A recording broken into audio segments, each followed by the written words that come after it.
greatest of all teachers and giver of love, hope, faith, and wisdom, look upon your children, the teachers, learners, parents, guardians, and out-of-school youth and adults.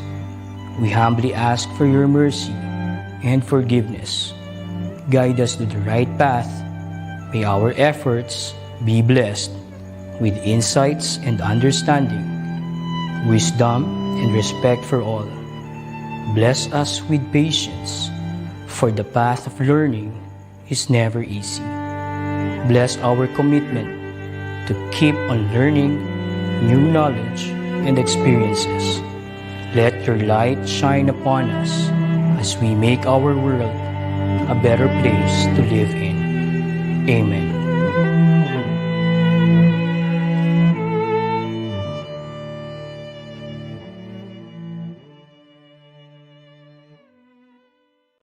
Browsing and learning to use the internet is one of the easiest and funnest things to do today.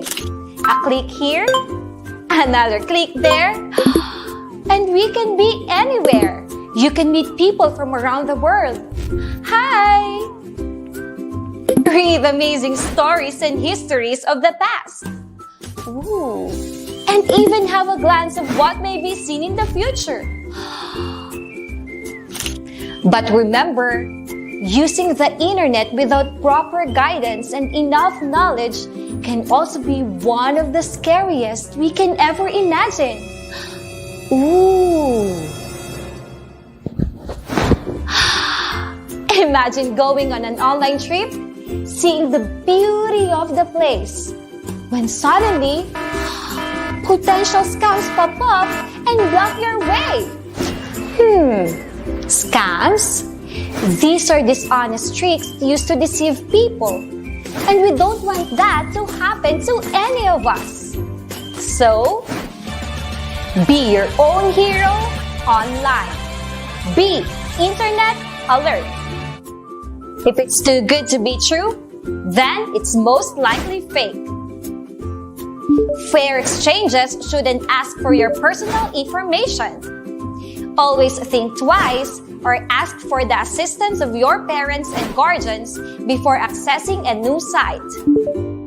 Be on guard for possible phishing that will ask you to log in and give your important personal details. Whew! That was close. Good thing I am internet alert. Remember, any effort to steal your information may be a form of scam. So always trust your intuition and distinguish what's real and what's fake online. This has been your online hero, Ma'am Jennifer, reminding you to beware by being aware, keep your learning safe, and don't fall for fake.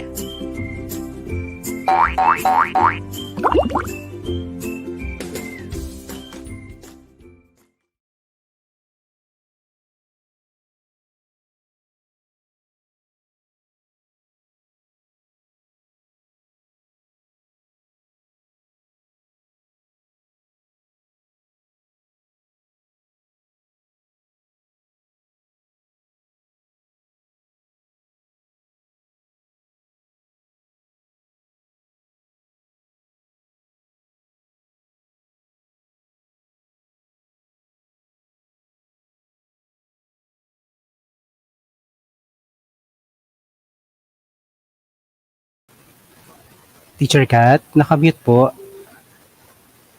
Sorry for that. Thank you so much, Sir Rainier. Once again, good evening po to all our Googly educators, students, parent teachers watching tonight. Ayan, so it was once again a wonderful Wednesday evening to be trained and be assisted in the best conduct of synchronous learning and virtual teaching. This is brought to us by the Department of Education in partnership through the ICTS EdTech Unit in collaboration with Google for Educators Group Philippines. Welcome once again sa ating The Googly Filipino Teachers. I am Teacher Kat, your Googly Filipino buddy today. Ayan, so last week, diba, we have a very interesting discussion, no, about Google Forms discussed to us by teacher Mika. Her topic was about going optimistic in utilizing Google applications for greater learning experience. So last week, di ba, we have seen that Google Forms is not only for assessment purpose. Napatunayan natin last week sa ating session na Google Forms can do more and be more. Ayan, so that is our 10th episode. Now, tonight, para sa ating 11th episode, we will explore the 5 E's with Google Slide with our very competent speaker. Ayan, I promise you sa ating mga viewers na napakahusay ng ating speaker tonight. Now, before I formally introduce her to you, okay, so allow me to read some of the greetings tonight. Ayan, good evening, Ma'am Abesha. Ayan, from SJDM. Also, good evening po, Ma'am Evelyn Tadaya Gorospe from Marabulig, ESSDO, Kawayan City. We also have Ma'am Nancy Nance Pagulayan from Solana, Cagayan Valley. So sabi nga nila, no, ito ay nagiging isang Wednesday habit na ang ating The Googly Filipino Teachers. Actually, ito rin ang palagi kong sinusubaybayan every Wednesday.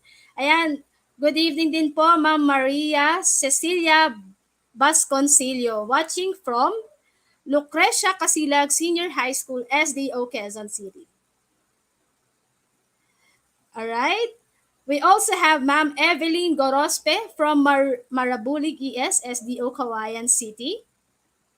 So, i-share nyo na po ang ating live today, no, para makatulong din po tayo, no, sa ating mga kapwa teachers, sa ating mga kapwa parents. And I'm sure na magiging makabuluhan ang ating Wednesday night with our topic today. So, my Wednesday night habit, sabi ni Sir Eddie Davin. Good evening daw, mga kaguro from SDO Santiago City. Okay. Ayan, we also have Sir Michael Mahor from Vigan City, Ilocos Sur. So, literally, no, the Googly Filipino teachers reach from Luzon, Visayas, up to Mindanao. So, talagang para tong teleserye, di ba, na sinusubaybayan every Wednesday night. Now, good evening din po, Ma'am Marilyn Epis from San Pedro, Sogod, Southern Leyte Division. Ayan. So, wag niyo pong kalimutan to take a screenshot or whenever magpo-post po tayo, we learn something new from our session, please use the hashtag Google for Educator, the Googly Filipino Teachers. Ayan, so I'm sure na marami po tayong matututunan today and you are very much excited sa ating session. So ano nga kaya ito? Alright, so let us now formally begin our session tonight. So allow me to introduce to you our speaker today. Our speaker today is Mrs. June Maog. She graduated from the University of the Philippines, Diliman, with a Bachelor of Science degree major in Industrial Engineering. Wow. She is a full-time faculty member of St. Joseph's Academy in Las Piñas, where she currently teaches Science 8 and General Physics. She describes herself as a full-time classroom teacher and part-time edtech coach for Look Beyond Digital Learning Solutions. She is a pilot trainer for the Be Internet Awesome pilot training for public school teachers.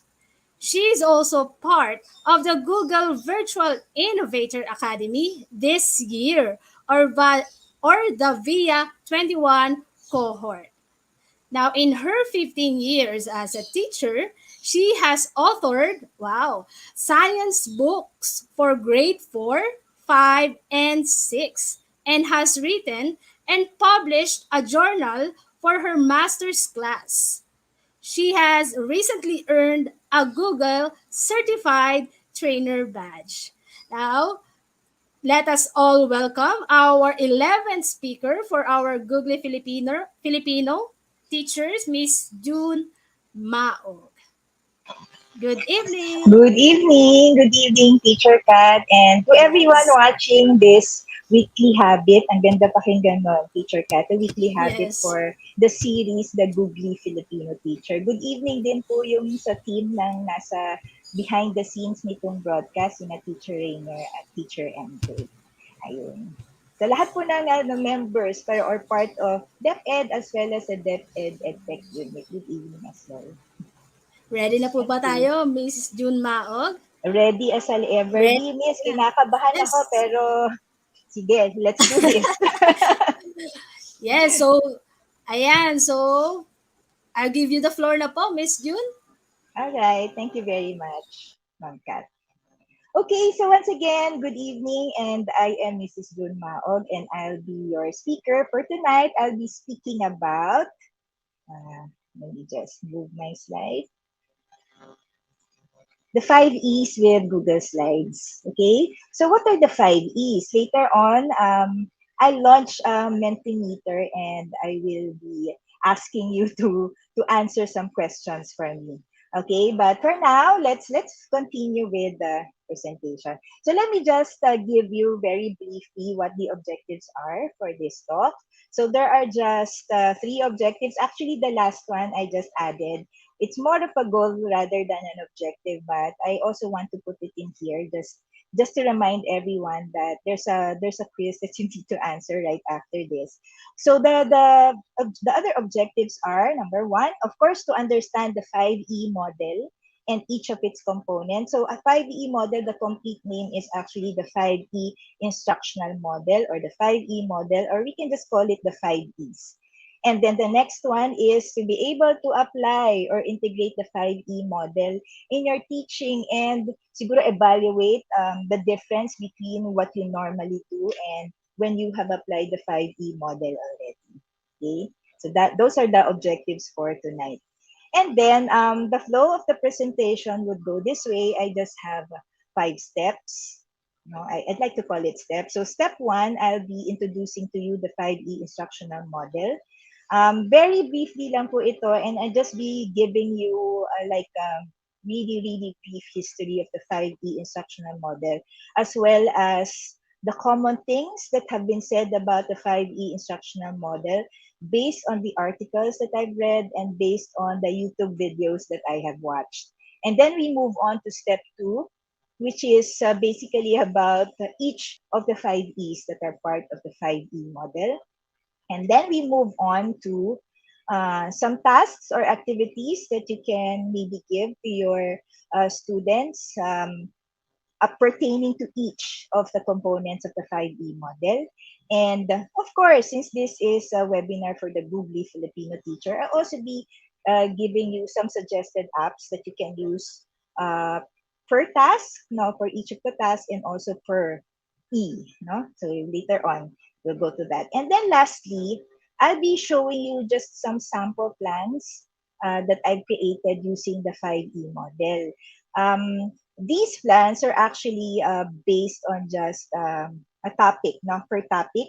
And oh, good evening, Ma'am Rowena. It's going to be by topic, but ideally, when you use the 5E model, it should be planned per unit. And time is also very important. So it's not something that should be rushed. But I know no at this time well, madalas rush tayo sa ating mga gawain. But ideally, when you use the 5E model, dapat hindi rush, especially some of the important components now from within the 5E model. And then lastly, you might be wondering, where does Google Slides fit into the picture? Walang nakalagay na Google Slides yan. So at the end of my talk, I'll be telling you what is the role of Google Slides in all of this. All right?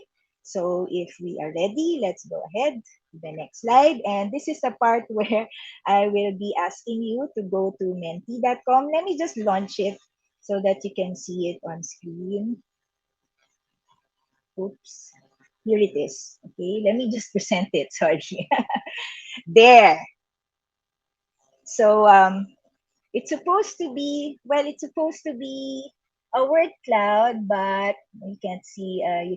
But my question is actually, how are you feeling today? So please, everyone, go to menti.com, open a new tab, and go to menti.com and use the code 70129420. And then just answer. My question is supposed to be, and it's supposed to be shown there. How are you feeling tonight? Yan. How are you feeling tonight, teachers? And again, let me just reiterate how happy I am to hear that this has become a Wednesday habit for most of you. Wow, happy! Thank you very much po. So a lot of people, kasi sobrang laki ng word cloud, so ibig sabihin a lot of you answered happy. Wow, that makes me so happy, excited. Ayan. Keep it coming, teachers. In love. Wow, sana all in love. Ano po, kakatapos lang ng Valentine's Day. Happy Valentine's Day to all po pala. There. So what else? So basically, everyone's feeling excited, happy, and in love. Wow, those are the best feelings in the world. Okay, meron pa po ba? Blessed. Of course. Of course. No, we're always blessed. No, we're alive, so we're blessed. Oh, and someone's feeling googly. Very good. Inspired. Wow. Motivated. What else? Hungry. I can relate to that. Sleepy. Oh, tired. Yes. Those are the things that we normally feel at the end of the day. Ano po? Ayan. But, sige po, I'll do my best. I'll do my best in this talk, no, to give you energy and to make you feel excited. All right. Someone said grateful. Nice. You should always be grateful for anything, right? And exhausted. Oh my. Okay lang po. I'll just be speaking for like an hour, and then after that, pwede na po tayo mag-rest. Or you can rest as you watch. There. So, looking at the words that are big compared to the others, most of you are feeling excited. So I'm happy with that because I'm also excited to be in front of you right now. Ayan, inspired. Okay, there you go. And hello po, Sir Bernardo Jr. Ayan. All right. So I guess that's it. Let's now move on to the next question. Okay, once again, my question is not here, but the question is, are you familiar with the 5 E's?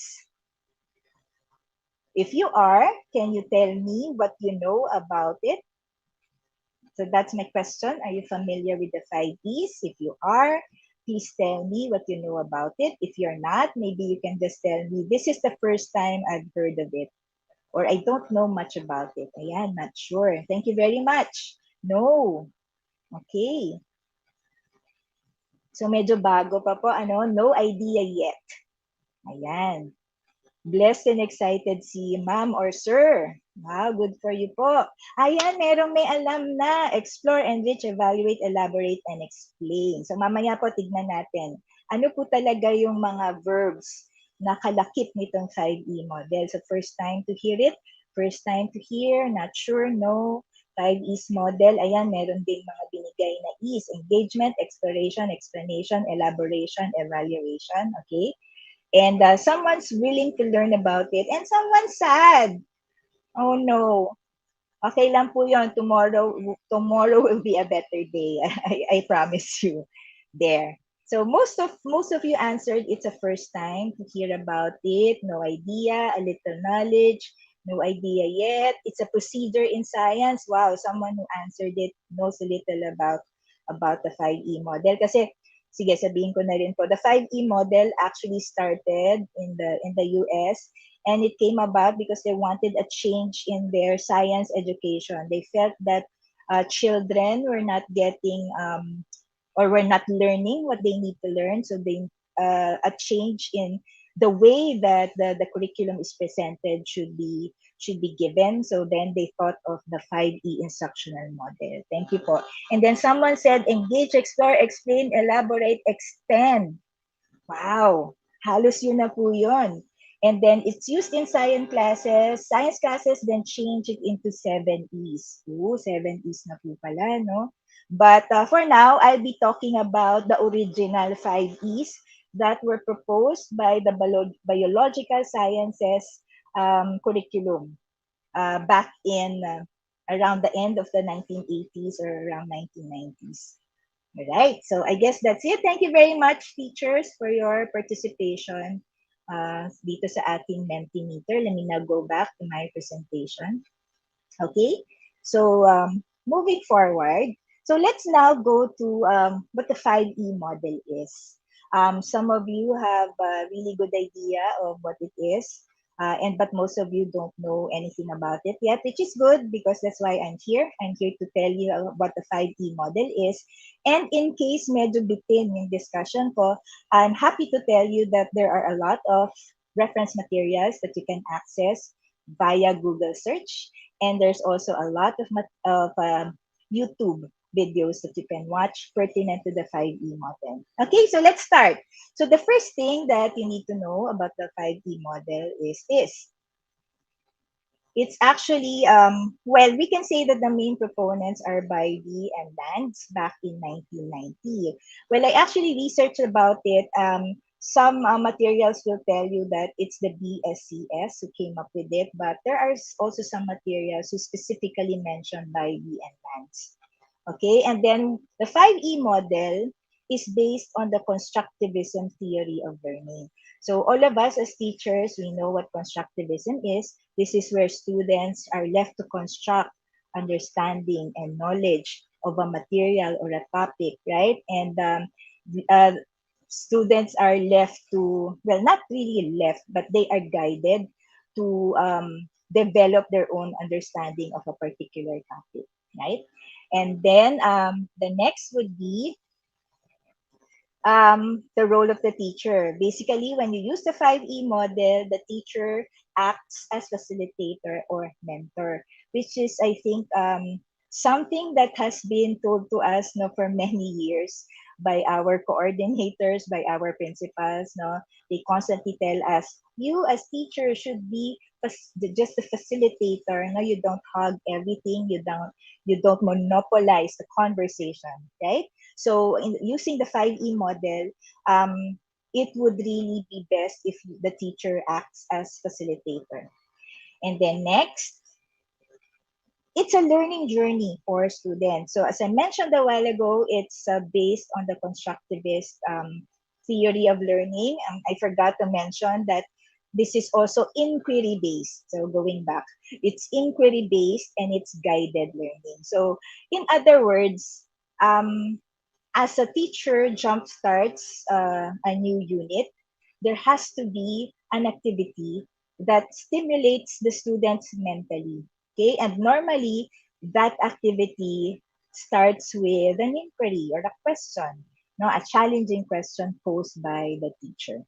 So again, it's a learning journey for students, and it's not a journey that they take alone. Most of the time, they have their peers, and they have shared experiences with their peers, and they try to develop their understanding along with their group of peers. So in other words, masarap mag-journey no kapag may mga kasama ka.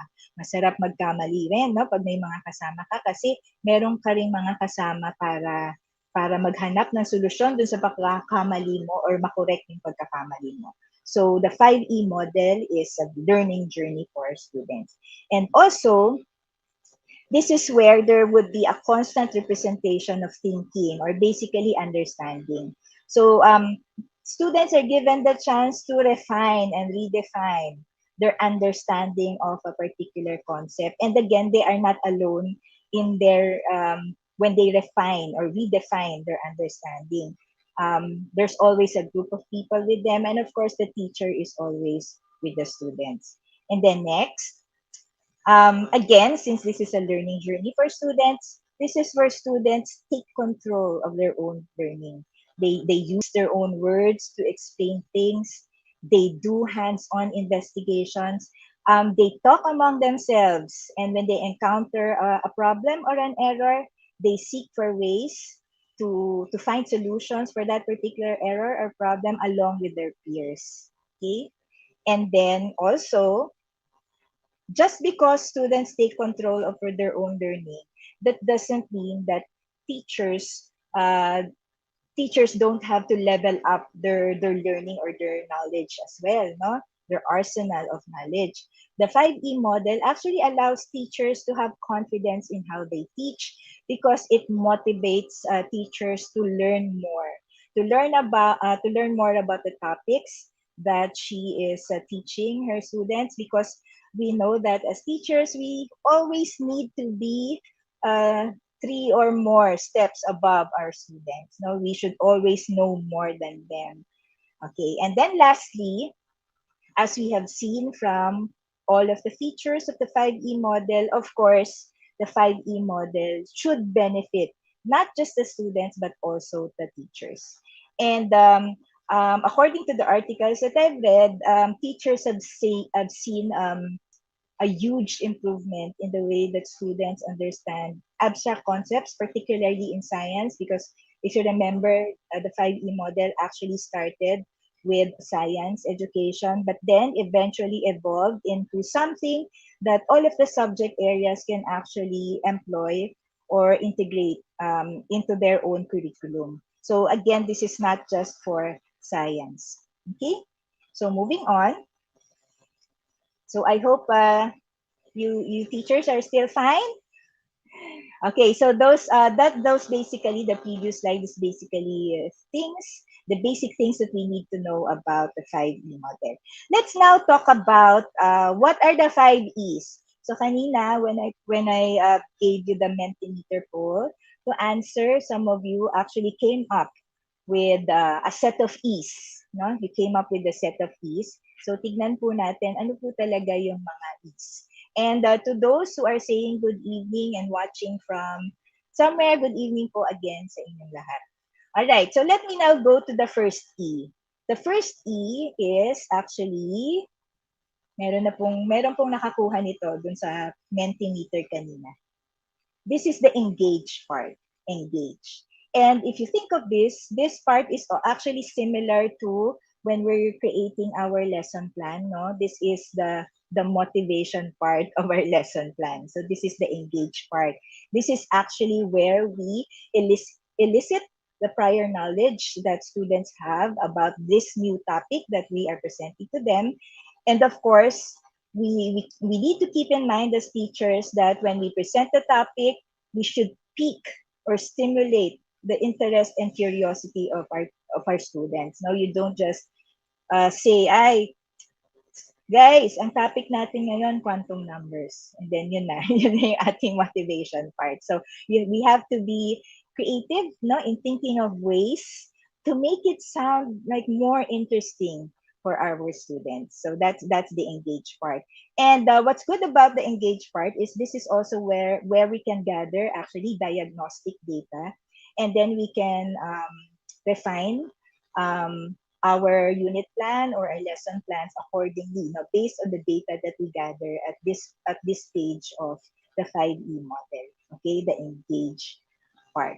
Okay, and this is also the part where we actually get to correct any misconceptions in any, if any, sorry, particular to the topic for that we will be discussing. Okay, and it's very much important that we as teachers learn to learn to pick all of these misconceptions, and then we do our best to correct them, as we go along with the discussion. So that is the engage part. I hope that is understood, teachers. Okay, the engage part. All right, let's now go back to let's go to the next E, which is, oops, the explore part. Explore. So yung mga students natin parang nagiging Dora the Explorer, ano? Um, kailangan they should do hands-on investigations at this stage of the 5E model. You might be thinking, ay, hands-on investigation, so baka pang science teachers lang yan, baka pang laboratory experiments lang yan. Well, the answer is no, hindi po.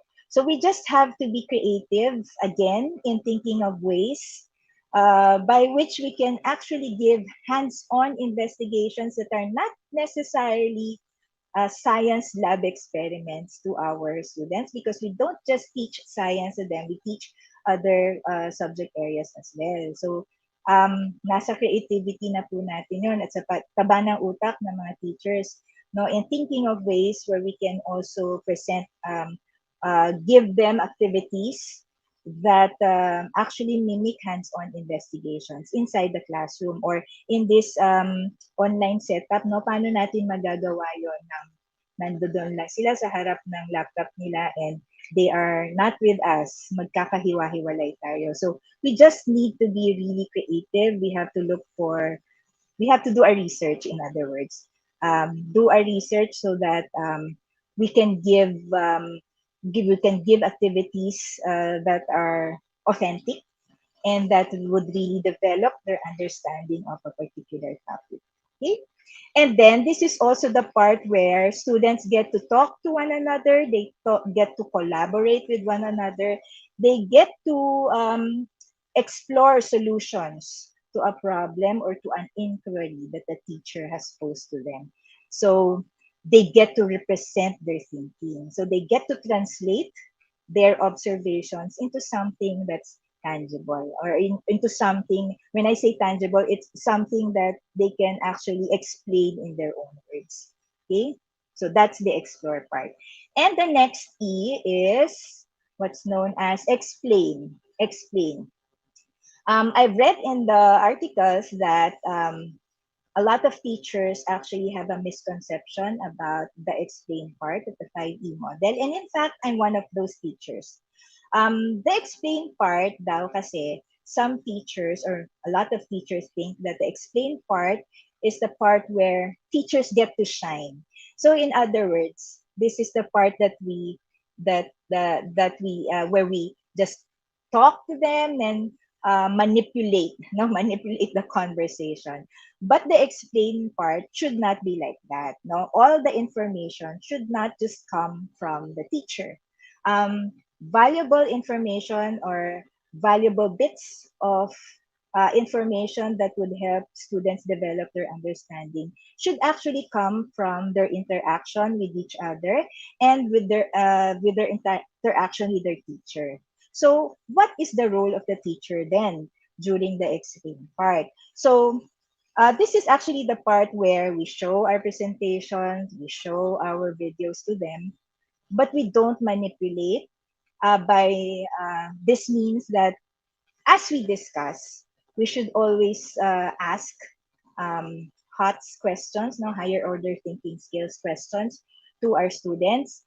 And then those questions are actually able to bring out misconceptions, if any, no? So engage part, that's supposed to be done already, but at any point in the 5 E's, there might be an opportunity to correct misconceptions. So i-grab din po natin yun. And it can happen in the explain part because this is the part where we converse with our students. And um, the major role of a teacher in this part is to just actually build the vocabulary,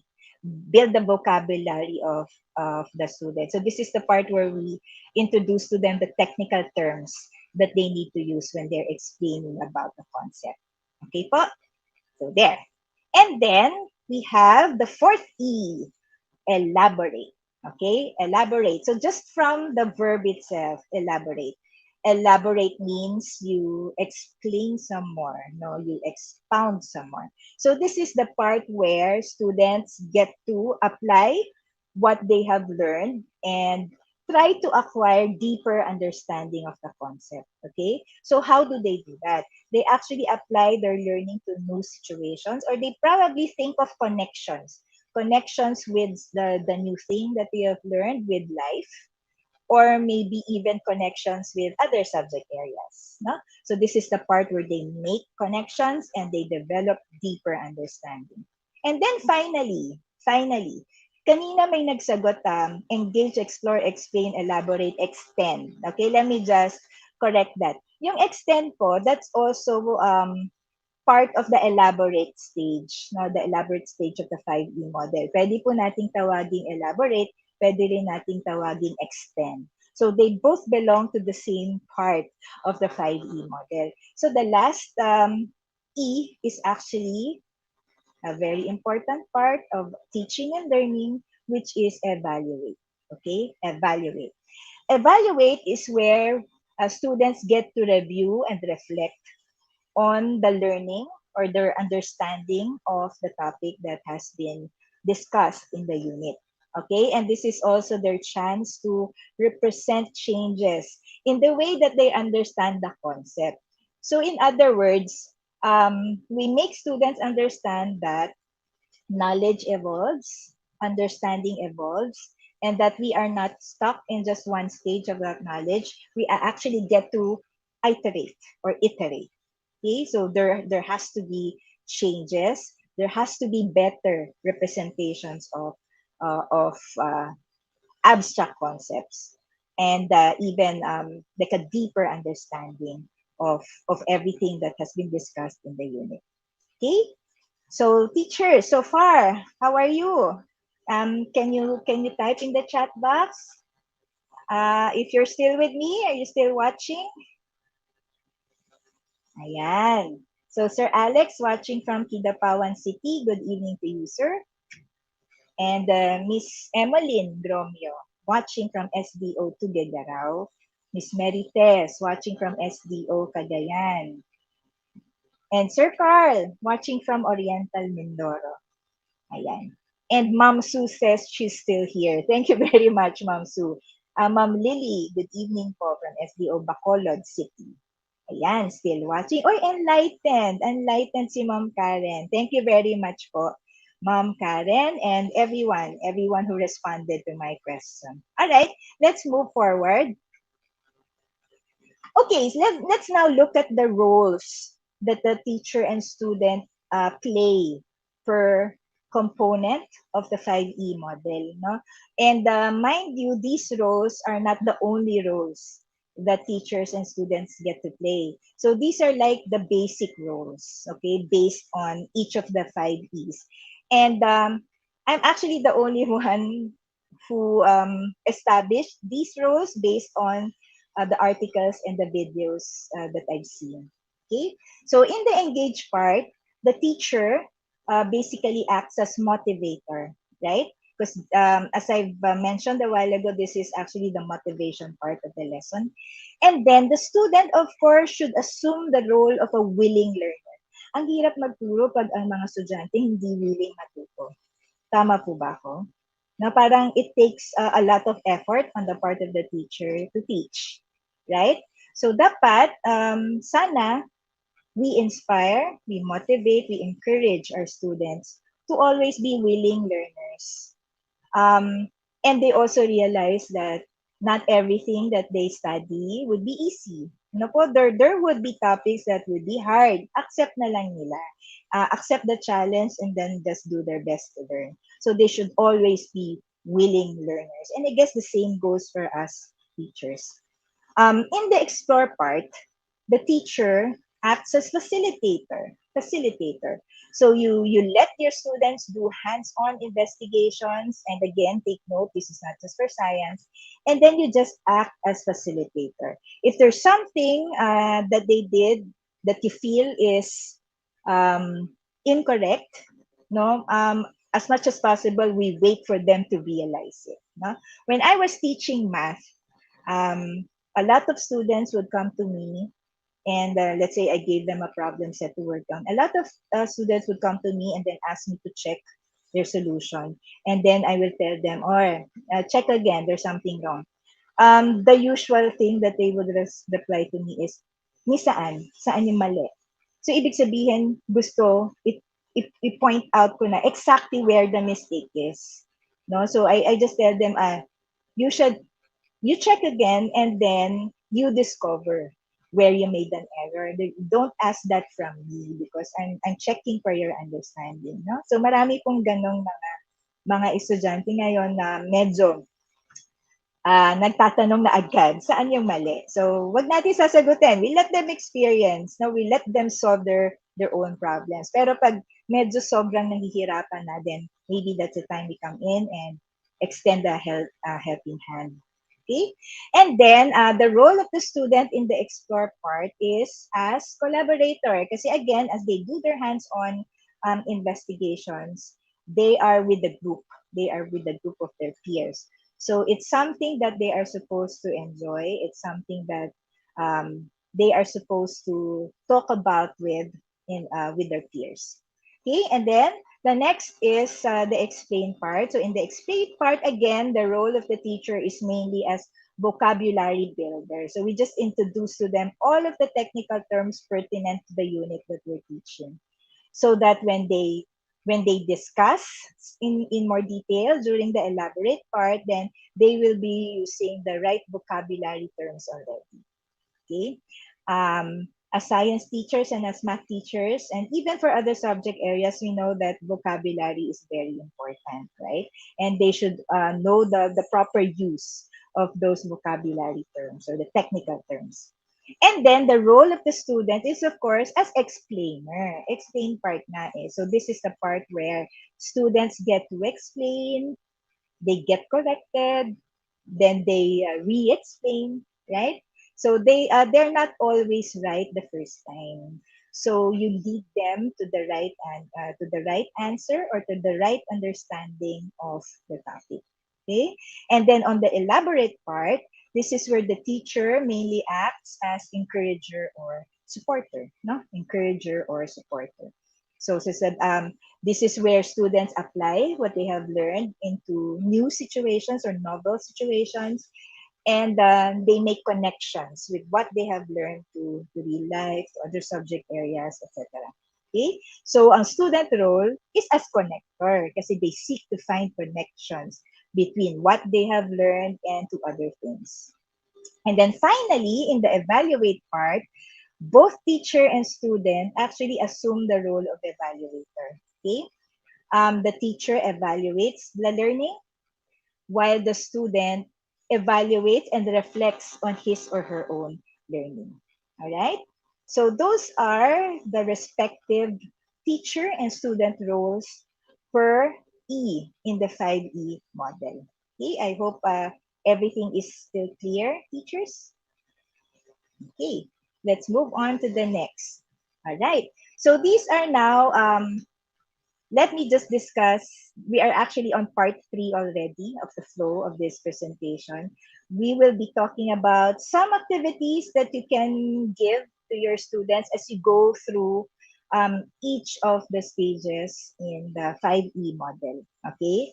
So in the engage part, of course, this is where we pique the interest of our students. This is where we elicit their prior knowledge. So the best tasks that can be given are, of course, to ask a question, and not just any question, but hopefully a question that will challenge them.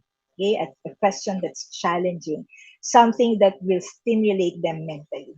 Okay, that kind of question.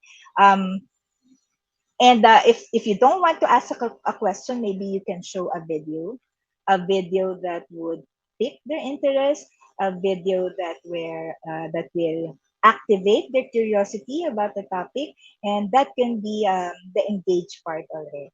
Okay, and then what are some suggested apps that you can use? Of course, you can use Socrative. I know some of you are familiar with Socrative. You can just create a free account with Socrative, and you get a room where you can invite your students and then just launch quizzes or open-ended questions, multiple choice questions, etc., etc. So that's Socrative. And then you can also use Padlet. I know a lot of you teachers are already using Padlet, so pwede rin po. So if you have a question in mind, you can put that on a Padlet, and then students can just post their answers. And then, well, if you're teaching higher grade levels, you can also ask your students to comment on the answers of their classmates.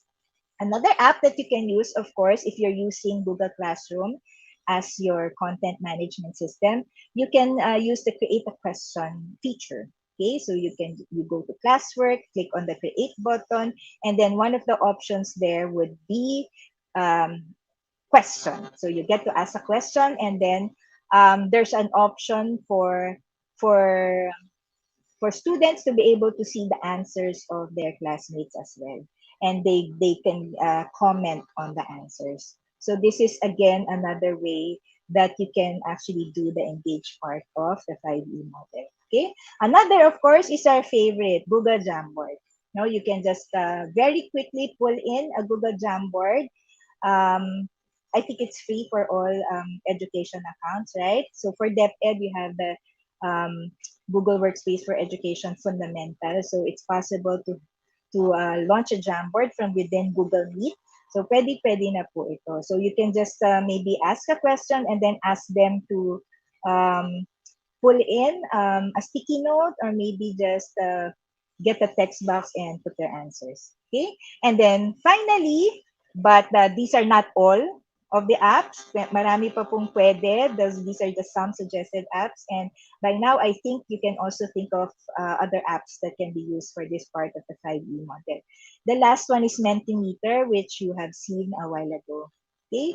So those are tasks that can be given in the engage part, and some suggested apps. Of course, again, before I forget pala, one other task that you can give for the engage part would be a brainstorming task. No? You can ask them to brainstorm about something and maybe create a concept map about it. Okay, so then that would be a really good engage task. Okay, so yon, let's go forward to the next E, which is explore. So this is the part where they are supposed to explore on their own, hopefully by doing hands-on investigations. So what are the tasks that can be given? So I've listed here just some tasks that are possible. You can ask them to do some a simple research. No, maybe you can ask them something like, what are quantum numbers? And then they can just research using Google search. Okay, Google search. And then you can also get a really good video. And again, don't forget to watch the video first before you let your students watch it.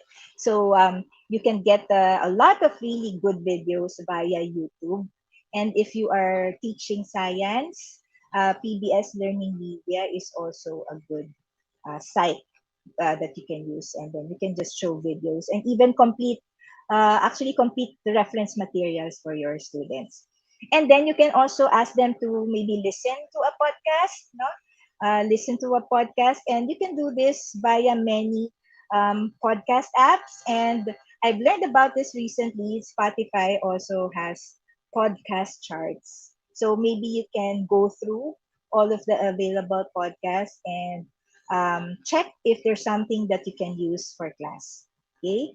And then we have, of course, you can ask them to read internet articles. Siyempre, pwedeng-pwede to. But to make sure that they actually read, it's better if we use apps that cater to letting students read articles and then including questions along the way. So what are those apps? I have two here. I have Nucella and Insert Learning. I'm sure some of you know about Insert Learning. This is a really good app that you can use. Okay. If you have a website or if you have an internet article, you can just, if you have the Insert Learning extension for your Chrome browser, you can very easily attach questions in between the articles there. Ayan. Ayan, I think Ma'am May says she really likes the app. Okay, thank you, ma'am. And then you can ask them to conduct an experiment. So if it's something that requires materials that are not readily available at home, maybe you can ask them, or you can give them like simulation apps. Especially if you're a math or science teacher, it's important that you have simulation apps so that they can see what actually happens. And one of my favorite simulation apps is the FET interactive simulations. No? Yes, from Colorado. Um, I forgot the website, but you can just search it via Google, and then the first thing that comes up, it's usually the correct website for the simulator. Okay, and then the last one that you can ask them to do is conduct an interview. Okay, do an interview, and whatever they have gotten from the interview, they can just type in via Google Slides. And it's better if you create a Google Slides, now one Google Slides file that you share with the class, and then you just ask, maybe you assign one slide per student so that you get to see all of their answers right away. Okay, ayan. Tama yon, Sir Rainier. PhET simulations used in physics and chemistry classes. And they also have simulations for math. All right. And then lastly, Flippity. Flippity. So Flippity is it's actually a set of like mini games already that you can do with your class. But I mainly use Flippity for grouping my students randomly para walang reklamo. Kasi minsan kapag tayo yung nagugrupo sa kanila, di ba sabi, Miss, pinagsama-sama mo naman lahat ng matatalino. O kaya, Miss, pinagsama-sama mo naman lahat ng mga friends. So, para wala akong marinig na gano'n, I basically use Flippity so that I can get random groupings. Alright? So, there. So, those are some sample tasks that you can do in the explore part and some suggested apps as well. Okay, let's move on to the next. On the explain part, let me just check the time. On the explain part, the tasks that you can do are, of course, you can do live lesson discussion. So if you meet your classes synchronously or live, then of course the app to use is Google Meet. No, Google Meet. And then, of course, it's best if you have a presentation with you as you discuss, no? Para hindi lang ikaw yung nakikita ng mga bata at nakikita nila yung you can just put like a really visually stimulating or mentally stimulating presentation as you discuss. Okay, and again, let me reiterate at this part, we don't monopolize the conversation. We continuously inject higher order thinking skills questions as we discuss, and we let them talk, we let them explain, we let them use their own words. Okay, and then another task that can be given if let's say this would be an asynchronous activity would be recorded video lessons. Nowadays it's very easy to record live sessions because there are many apps that we can use actually for this, one of which is Canva. I think Canva is every teacher's favorite. Ano po, there's a lot of things that we can do using Canva. And then we can also use screen recording apps like Screencastify and Loom. Okay? And I'm sure you can think of many other apps to do this now. Video recorders, video editing apps as well. Okay? Ayan, good evening po for those who are just coming in. Good evening. And then the other one, the fourth E, elaborate. So what are the tasks that can be given? So this is maybe you can ask them to make connections to life or other subjects, right? Because this is the part where they are supposed to get deeper understanding of the topic. And then you ask them for maybe come up with a list of real life applications of the topic. And then also you can ask them maybe to explain a particular process. And also the last one, which is something that we often do, you can ask them to design a learning material on their own, which can be via a presentation or a video, right? So what are the tasks, what are the apps rather that you can use? Of course, under the Google collaboration apps, we have Google Slides, Google Docs. Of course, we have Canva, our favorite. And then Google Drawings. I don't know, teachers, if you're familiar with Google Drawings, but Google Drawings has proven to be very valuable to me in this online setup because I can very easily create concept maps, timelines, and many other kind of graphs here sa Google Drawings. Okay? So yon, please, if you haven't used Google Drawings much, I invite you to explore. So you can just search for it or open a new tab and type in drawings.google.com. And Ma'am Ana Lu says she's familiar with Flipgrid. Wow, very good, Ma'am Ana Lu.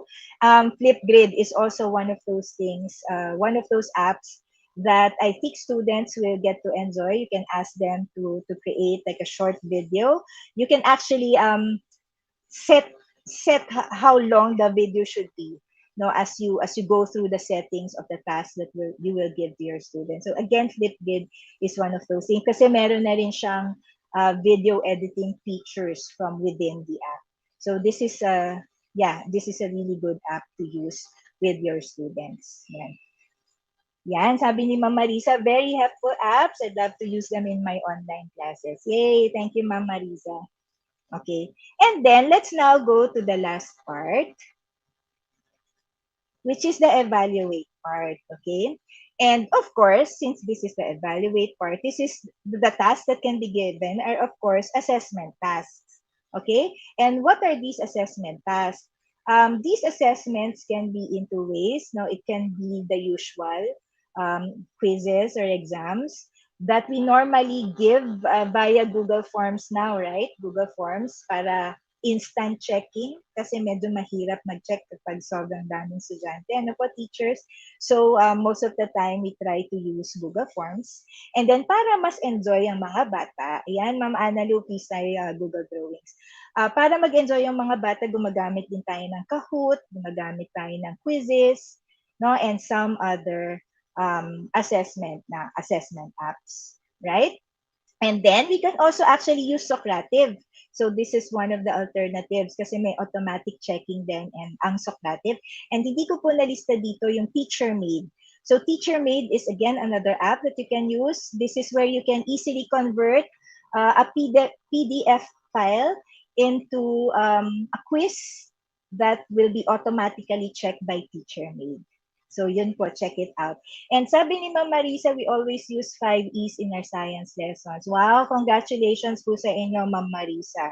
I salute you. I salute you for using the 5 E's. Okay, and then lastly, assessments can also be performance-based. Ano po? So pwedeng you can ask them to do something and that would be the evaluation part. Ayan, sabi niya, Ma'am Faye, ang dami pa ng mga helpful apps. Thanks, Ma'am. Thank you din po. Thank you for listening and sana po magamit nyo ang mga ito. Explore lang po tayo. Good evening, Ma'am Christina. Okay, and then also, of course, we can give them digital exit tickets. Good morning. Good evening, sorry. So some suggested apps, aside from Kahoot, Quizzes, Google Forms, Socratic, of course, Padlet. Ayan, sabi ni Teacher Leo, Kahoot is an interactive app. It's highly recommended for evaluation. That's right, sir. And we also get a copy of the results, right? So right away, we know what the scores of our students are. And ang mas importante, super enjoy. Super enjoy ang mga bata kapag nagkakahoot, no matter what their age is. Kapag sinabi mo, okay guys, let me just launch this Kahoot game, ay nako, sobrang tuwa na ng mga bata. So it's good it's good that they get to enjoy no as we assess their learning. Ayan. Sabi ni Ma'am Ana Lu, I have applied the 5 E's in English. Is that appropriate for the subject? Of course, ma'am. Of course. You can apply the 5E model in whatever subject that you choose. Hindi lang siya pang science. So thank you for the question, ma'am.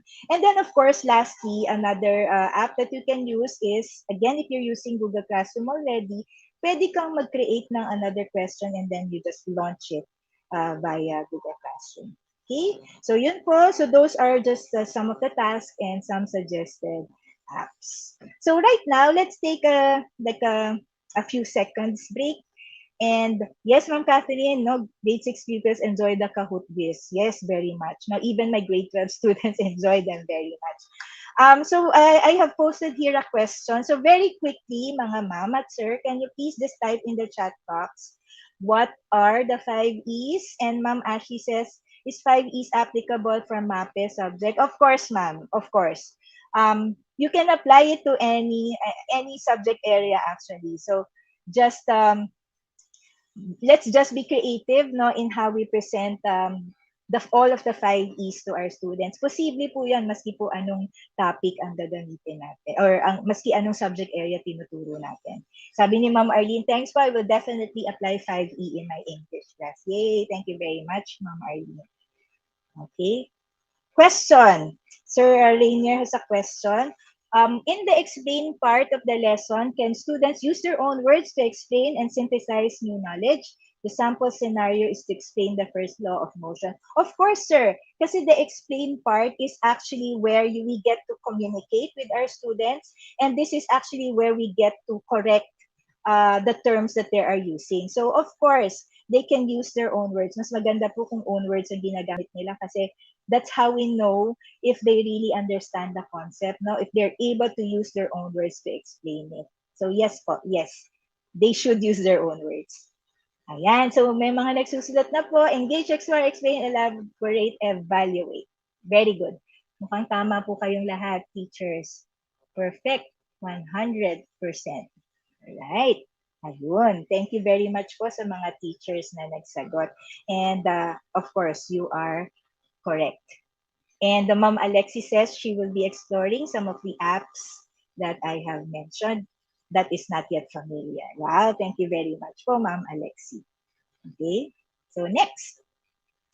Ito na po. So we come to the last part of my presentation, which is just the sample plans for 4 subject areas. Sorry po, 4 na subject areas lang nakayanan po. So I'll be presenting to you just a very simple plan using the 5E model for science, math, English, and AP.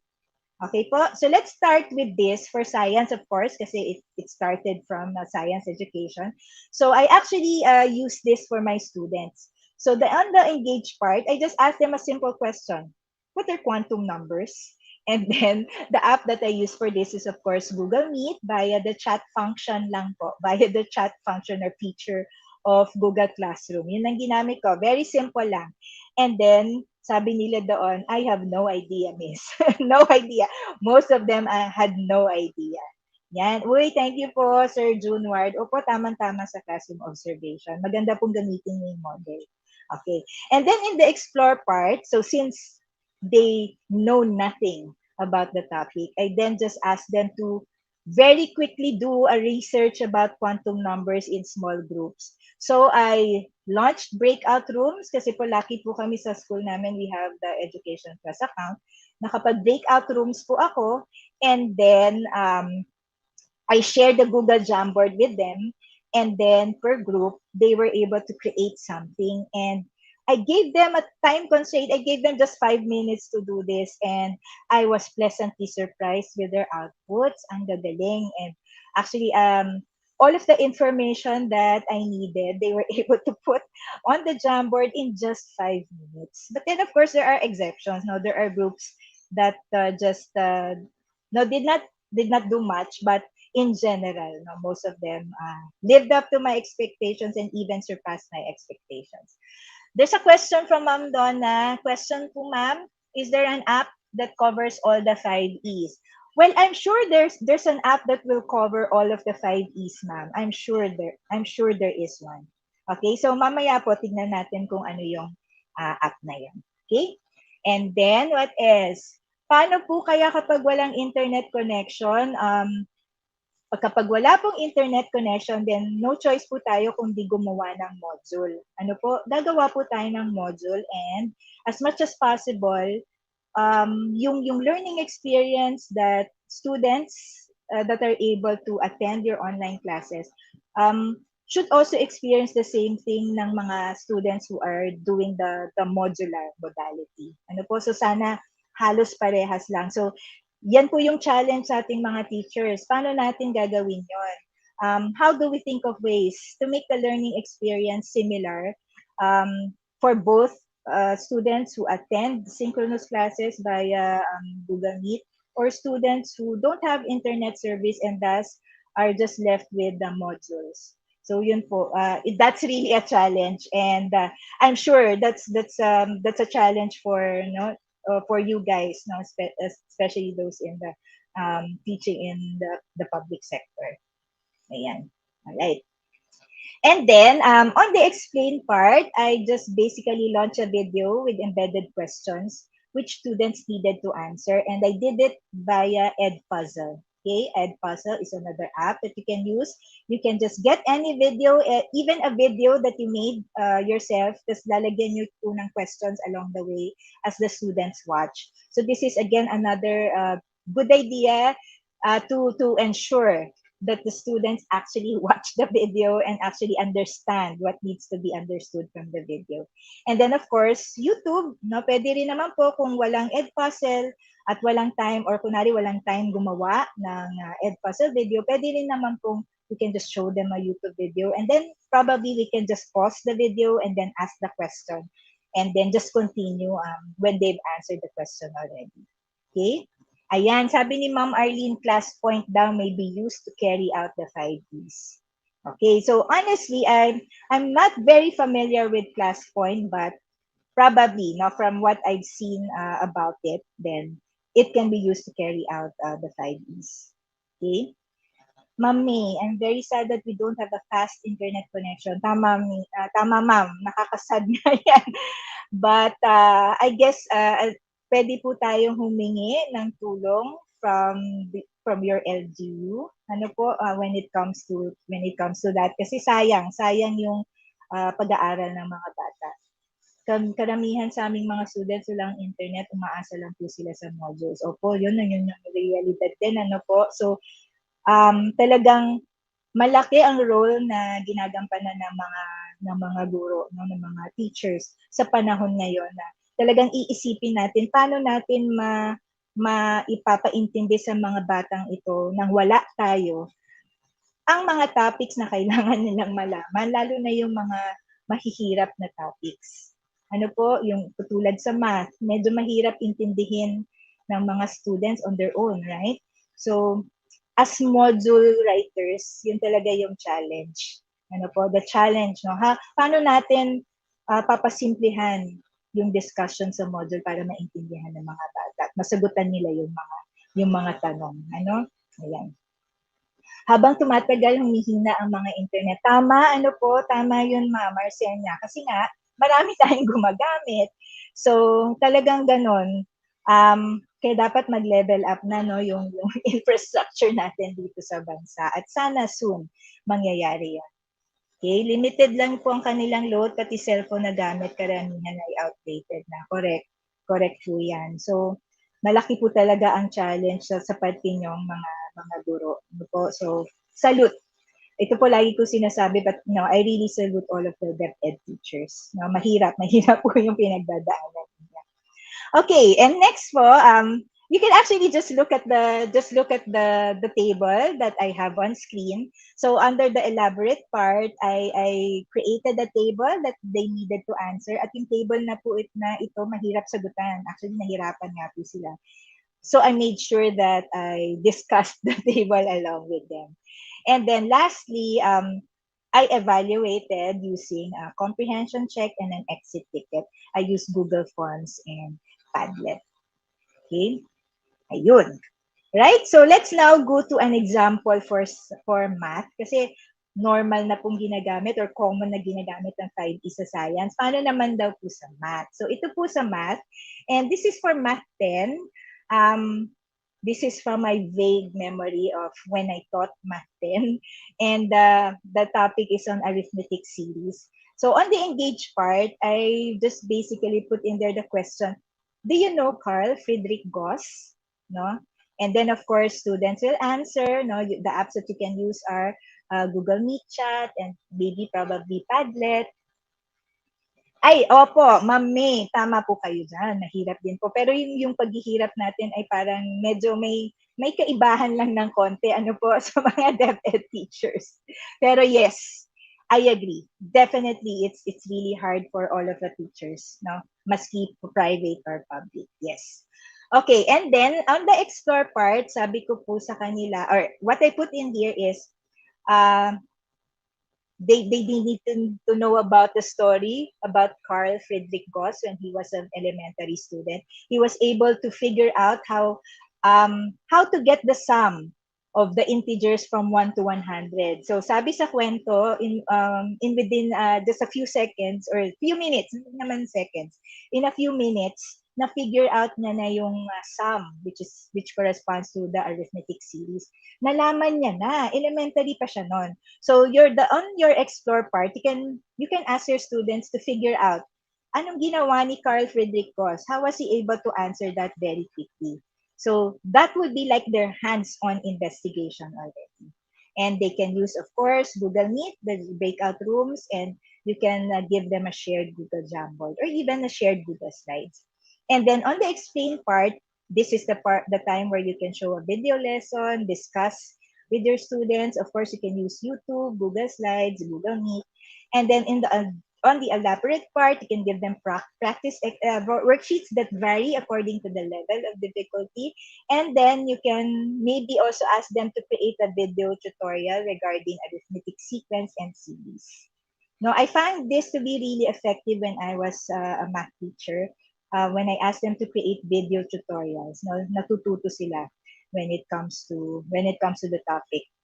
And then, of course, the apps that you can use are Google Docs, Cam Scanner, and any video recorder or video recording and editing. And then finally, sa evaluate, of course, we need to give them a quiz. The quiz could be either in the form of Google Forms or pwede tayong magpa-exit ticket din via tablet. And of course, maganda po kasi sa math na nagsusulat yung mga bata, ano, we can then just ask them to maybe print out your worksheet and then they answer by physically writing on the paper, and then they can just take pictures and then convert the image to a PDF, and that's where Cam Scanner comes in. Alright? So, yun po ang example for Math 10. So, posible po, maski sa ibang subject, pwede gamitin. Let's now go to English. I asked my English teacher friend, Miss Vanessa, about where does speech writing come into the picture when it comes to the topics for English. Sabi nga, it's under communication arts. So, nilagay po dito, communication arts. So, in the engage part, you can just show a video or podcast of a short but impactful speech. And then you can ask your students what they think of it. So, the apps that you can use are YouTube or Spotify. Now, if you choose a podcast, then Spotify is what you will use. Pero meron din pong available podcasts via YouTube. And then on the explore part, you can ask them maybe to explore what makes a speech a good one. And then maybe you can give each group a copy of the previous speech to dissect. Now, the speech that you gave in the engage part, can you maybe give them a soft copy. Okay? Ako rin po, Ma'am Maria Cecilia, I use the mobile version of Cam Scanner. That's right. Now, very easy to use. And then you can use Google Slides. You can use Google Meet, of course, the breakout rooms para makapag-usap-usap sila. And then maybe they can organize what they have figured out using Google Drawings or even Google Slides, Google Docs, Canva, whatever. Now, all of those apps are pwede. And then on the explain part, you let each of the group present their findings kasi they need to talk, no, at this part of the 5Es. And then you can just provide the correct technical terms to use and build on student vocabulary. So yun lang po talaga role ng teacher dito sa explain part. We are the vocabulary builder. And then apps to use, Google Slides and Canva. And then sa elaborate po, we can just ask the students to create their own speech on a chosen topic using the elements that make a good speech. So magsusulat pa sila dito. So of course, they can use Google Docs. And finally, you can evaluate by asking them to deliver the actual speech and elicit comments from the class. So the way they will deliver the speech can be in two ways, pwede pong live or pwedeng recorded. So kung recorded, they can use Flipgrid or any video recording or editing app. Kung live, then you can just do this via Google. Alright? So ito po yung example for English. And finally, we go to an example for AP, where we have, okay, so these are I asked another friend, Miss Astra, about this. She teaches AP, so I asked her where do the elections come in, and then she said it's inside or under contemporary issues. So in the engage part, can maybe cast a quick poll among the students about who they want to be the next president. No, I'm sure they have their favorites. So you can use the polling feature of Google Meet or just Mentimeter or Poll Everywhere and any other polling app that you use. And then on the explore part, you can maybe ask them to design a clean campaign plan for a chosen candidate. No emphasis on the clean. And it would be good if you also give them a template about what they need to plan for the campaign kasi they have no idea about it. But then again, you can always just ask them to research. Okay? But when they do research, it will take a lot more time, to do this. The apps that you can use, of course, the breakout rooms feature of Google Meet. You can also use Google Drawings, Canva, Google Slides, and all of these are supposed to be shared files para your students can work collaboratively on a single file. And then on the explain part, you can ask each group to present their plan in class. You can elicit comments from the audience, and again, build on the vocabulary of the students. And you can do this via Google Slides, Canva, Screencastify, among many other apps. On the elaborate part, you can ask the class to evaluate at least 3 campaign plans at present. So do you see how they are going to make connections now? Noting the elements that need to be present. And of course, they can use Google Docs for this. And then finally, of course, you evaluate their learning via a reflection essay if you want. And you can either use Flipgrid for a video reflection, Google Docs, or Padlet. And by the way, for Padlet, you can also record short videos. Okay? So yun lang po mga teachers, those are just some of my examples using the 5E. I would just like to reiterate that the 5E model is best used for planning an entire unit, no? Hindi lang po for a particular topic. And thank you very much po, Ma'am or Sir Resen. Thank you po, thank you po. All right, let me go to the next slide. Ayan. So finally, to end, I would just like to make mention that the 5E model is best thought of as a cycle, no? Paikot siya instead of being linear, where you go from one step to the next and the next, etc. No? Bakit ko po sila sabi to? Kasi just like the scientific methods, you can actually also start with engage, no?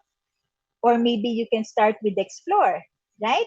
So just keep in mind that it has to be inquiry based, no? So it has to start with an inquiry. Thank you po, Ma'am Analu. And then here, these are the 2 best models for the 5E model that I've seen during my research. So this one, I like it because it gives the description for each of the E's. And then this one, I like it because you can clearly see that the evaluate part can be injected into each of the other E's. So pwede tayong mag-evaluate as we go through each of the stages in the 5E model. So once again, the 5E model is best thought of to be cyclical, paikot rather than linear. Okay? And then finally, siguro tinatanong nyo na rin po, how does Google Slides come into the picture? So a while ago, someone, yes, tama po Sir Rainier, 5 E's. It's an iterative or iterative process. How does Google Slides come into the picture? So kanina po may nagtanong, meron po bang isang app na pwedeng gamitin para sa lahat? So I guess po ito na yon. Ito na yung pwede, Google Slides. No? So with Google Slides, you can actually consolidate all the components of the 5E model already. And we just make sure that when we share this with our students, hindi lang puro text nakikita nila. Let's make it interactive by including links, by including videos, by including really good visual elements. Ma'am Arlene, beyond great. Oh, thank you very much, Ma'am Arlene. Thank you very much po. Okay. Glad to be of help. And then also, with Google Slides, you can actually edit the theme builder to create your own design with the components integrated into it. I believe there was a teacher for the Googly Filipino teacher who discussed about the theme builder. If I'm not mistaken, si Ma'am Kat ata yun. Si Ma'am Kat. And I enjoyed watching that video. So I encourage you then teachers to watch that talk. And so that you will learn what the theme builder is para ma-design nyo po you make your own theme for your Google Slides presentations. Okay? And then what else? Of course, with Google Slides, it's always best to follow the elements of a good presentation. Okay, so what are those elements? Sasagutin kita mamaya, Sir Joel.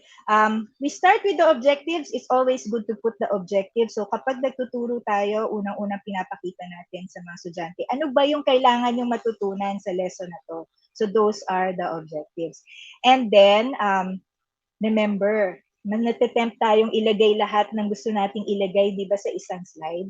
Wag po. Kasi the less text, the better. And instead of putting a lot of text, you put images or a relevant image instead. Wag naman sobrang image overload. So just one impactful image will suffice. No? Okay na po yun. And then, please make sure that you use fonts that complement and not contradict. Alam ko po maraming mga available fonts sa Google Slides na napakaganda. Gusto natin gamitin lahat. Ano po, natitank tayo. But make sure that we use only a few of them and that they do not contradict. No? Dapat yung nagko-complement. Kapag gusto po natin ng isang maarteng font, the next font that we will use, yung simple na lang. Ano po? So basta they should not contradict. Yes, tama po, simplicity. And then when it comes to colors as well, wag po nating i-attempt ilagay lahat ng colors no sa ating presentation slides kasi sa totoo lang po medyo masakit na sa mata. The rule is, sabi rin po ito ni Canva, if we can just probably confine or limit the number of colors that are used in the presentation, maybe 4 to 5 colors that blend in really well, okay na yun. Okay na po yun. Ano po? And then what else? Again, the simpler the better. The simpler the better. Kasi the focus should be on the content of your presentation and not your design. Tama po? So your design should just complement your presentation. Okay? Ayan. And then lastly, don't forget to always cite your references para ang mga estudyante natin nag-aano rin. I mean, they will also do the same thing whenever they are asked to create a document or a presentation. They will be able to follow your example. So we always cite our references and we reiterate that the information did not come from us. We got it from somewhere else. Ano po? That's intellectual honesty. Hi, Teacher May. Ayun.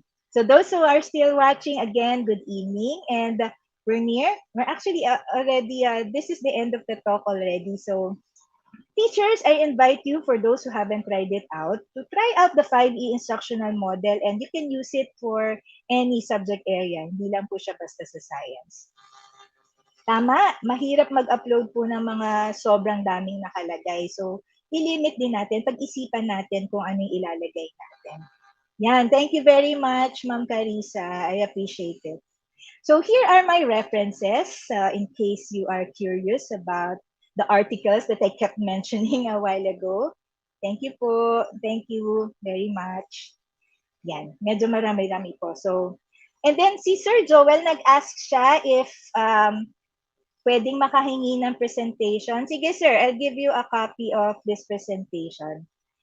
Siguro I'll just give it via the EdTech unit, no? Kung okay lang po, yun. Maybe I can just give them the link to this. Ayan. Thank you po. And then finally, syempre, hindi po, kailangan may exit ticket tayo. Ano po? So, I have created a Padlet. Exit na po ako. Bibigay ko po yung link. Okay, I don't know how I can give the link. Maybe I can give the link here. So this is, okay. Maybe I can give it in the private chat and maybe a teacher MJ or teacher Raina can put it in YouTube or FB.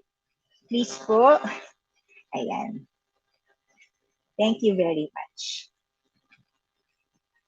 So, yun po, again, if you have time to answer the Padlet that I've launched, please go ahead and answer it. But if you don't have time anymore, okay lang din naman po. I just want to say thank you for your very active participation. I actually enjoyed conducting this talk with you. So, yung presentation copy po, I just give it kila Ma'am Ka. Ayun po. Thank you. Yes, thank you so much po, Mrs. June, Miss June. Ayan, I'm sure sobrang dami natutunan ng ating mga participants and very evident po iyon sa ating chat box. Very active po Thank sila. you. Yes, very Yes. active. Actually, ma'am, no, ang dami ko rin natutunan from your discussion and ang Thank dami pa you. palang mga applications no, na kailangan natin ma-explore at pwede nating i-align no, with the 5E Exactly. models. Yes, tama Yes. yan, Ma'am Kat. Thank you so Thank much you po, very ma'am. much. Isa ako sa mga hingi ng permission to have your presentation po, Yes, ma'am. It was I'll give very, you a talaga, copy. sobrang ganda. Yes. Thank you, thank you. I'll give you a copy, ma'am, and then maybe you can find a way to share with the teachers who watch para po Yes. makakuha din sila ng kopya. Ayun. Yes, wow. Thank you so much po. Now basahin ko po yung ibang comment. Is it okay, ma'am, if I will entertain some questions po? Sige po, Eh, sige po. okay po. So kung meron po tayong question no, regarding the topic, please type in sa ating comment section po. Ayan, so far, no, ang nakikita ko lang ay thank you so much. Natuto po ako ngayong gabi. So bago matulog, no, may learning. Matutulog na lang, di ba? Yes. That is very good. Baka mapanaginipan pa nila yung 5E O, model. diba? Oy, ang sarap nun. Di ba? Alright. Yes. So from Ma'am Juliet, Ma'am Shirley, Sir Alex, ayan, puro thank you so much. Ayan. Ayan, may The discussion question. is very clear. Ayan, sabi ni Sir Rainier. Okay, Sir Rainier, may question. What are the challenges you had faced while implementing the 5E inquiry model in your Oh, class? wow. Very good question, Sir Rainier.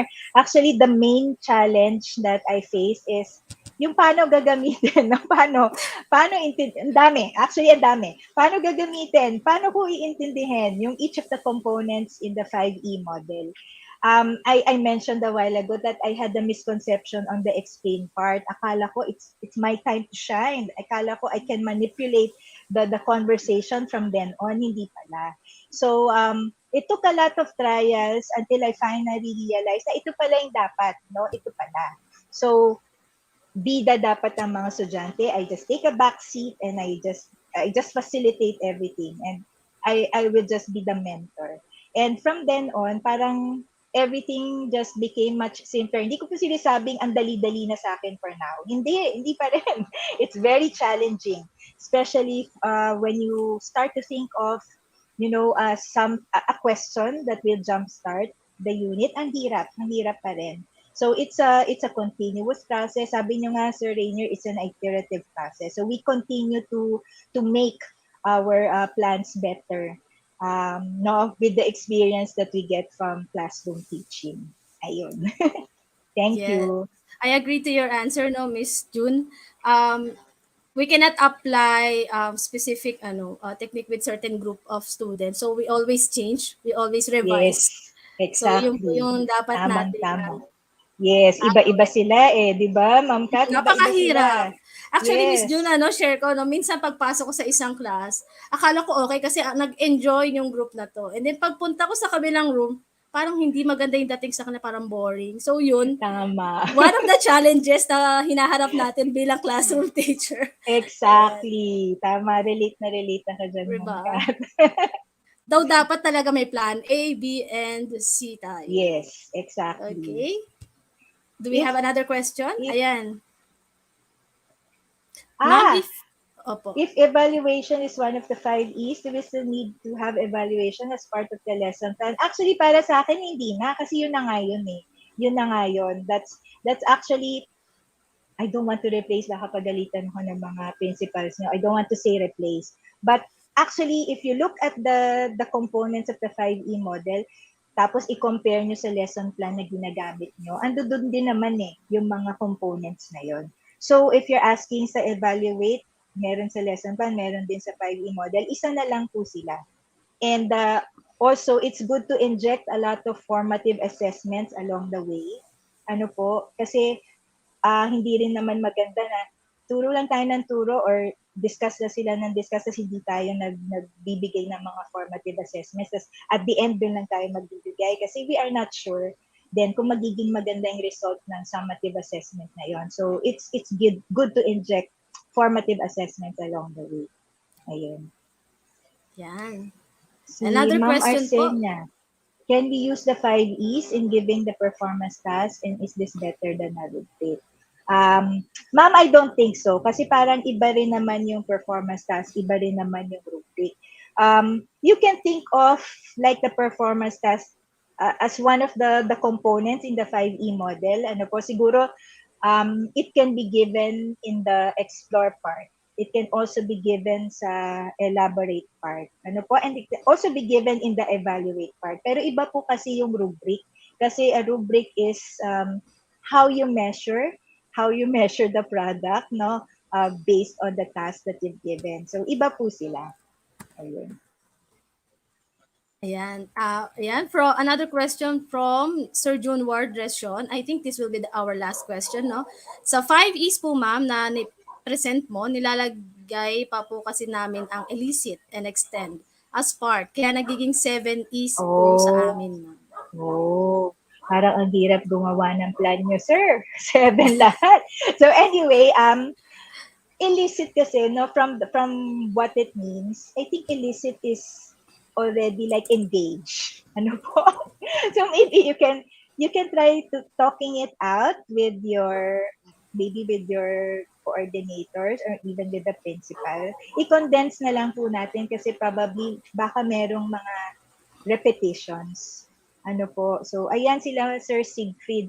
7 E's din ang gamit nila. So, maybe you can also suggest, mga sir, na that maybe you can use a refined version. Kasi kung parehas lang naman yung ibig sabihin, no, magiging redundant. So, yun lang po. Compare nyo na lang po, sir. Parang ayoko magsabi kung, kung ano yung mas magandang gagamitin nyo. But you can just try comparing the two. Ano po? Ayan. Mas detailed daw compared to 5 E's. Alright. So, sige, sir. If your lesson plan is, no, pag gusto, no, it's actually based on the requirements of the school, of your principal. So, kung yun po yung preferred, then, syempre, you go right ahead and use it. Ano po? So, hindi naman pwedeng sabihin na, oy, huwag din ang gamitin niya, ito gamitin niya. So, whichever is best for your institution, that's what you will use. And your students, of course. Yes. Alright. So, ayan. I think nasagot na ni Miss June ang lahat ng questions natin, ano? Ayan. Thank you so much po once again, Miss June. And we are looking forward to see you again po, no? Sa ating mga Google sessions or any topics. Yes, Ayan. thank you. Wait Ayan. lang, Miss, I'll give you the copy already. Kasi baka makalimutan ko. And I'll make it public para anyone can just use it. Pwede nyo Alright. pong Wow. edit. Opo, you can use it, you can edit it if you want. Hindi naman po kasi galing sa akin yan, no? I just got it from the internet, no? So, syempre, I'll give it. So, ito Wow. po, I put it in our private chat, Miss. Okay, ma'am. So, ipipaste na lang po namin yan sa ating chat box. Ano? So, lahat ng nanonood ngayon and gustong makakuha ng copy ng presentation ni Miss June, ayan, so wait nyo na lang po, ipipaste lang po namin sa ating chat box. Tama po. Yeah. At saka, Ma'am Kat, yung details ko po nandun din, nandito rin sa presentation. So, if you want to maybe contact me for anything, if you have other questions, then you can just use my contact details na nandito din sa presentation. Ayun po. Wow. Thank you. All right. Yes, thank you so much po once again, Miss June Maog. Ayan. God bless everyone. God Thank bless you. everyone. Thank you so much po. Ayan, so nakikita nyo po no sa ating screen ang registration link para sa ating next Google Certified Educator Level 1 training. So, looking forward po kami no ang aming team, the Google certification team to see you sa aming next session. So, scan na po ang ating QR code or type in, no? Or click the registration link. Okay po? Ayan. So, yeah, for our next session, we are looking forward na makapagbigay po tayo ng ating feedback regarding our session today. So, kung na-enjoy nyo ang ating session, maraming natutunan. So, please answer po ang ating feedback link na nakikita niyo po sa ating screen, and also we will paste it sa ating chat pane or comment section ng ating live. Right, time check. It's already 8:30. So I hope to see you all again next week para sa ating 12th episode ng The Googly Filipino Teachers. Bye-bye. Have a great night.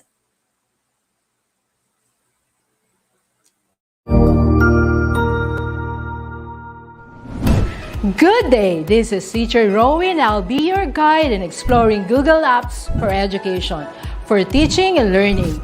In Google for Education, teachers can connect and collaborate easily while staying on task. It gives teachers the freedom to spend more time personalizing the learning experience and less time managing it. Students can learn essential skills such as 21st century problem solving, which they can use it in their future careers. As such, the accessibility features will also help and assist every learner to do their best work. Google offers different useful applications that we can use to connect education to technology. This will help our teachers as a 21st century educators to innovate and find ways on how to make teaching and learning more exciting, engaging, effective, and flexible to the demands of the society. Let's re-explore the education experience by discovering new angles to create, collaborate, and communicate as one. Para sa bata, para sa bayan, at para sa guro. Ang pagkatuto, huwag gawing komplikado. Sulong edukalidad.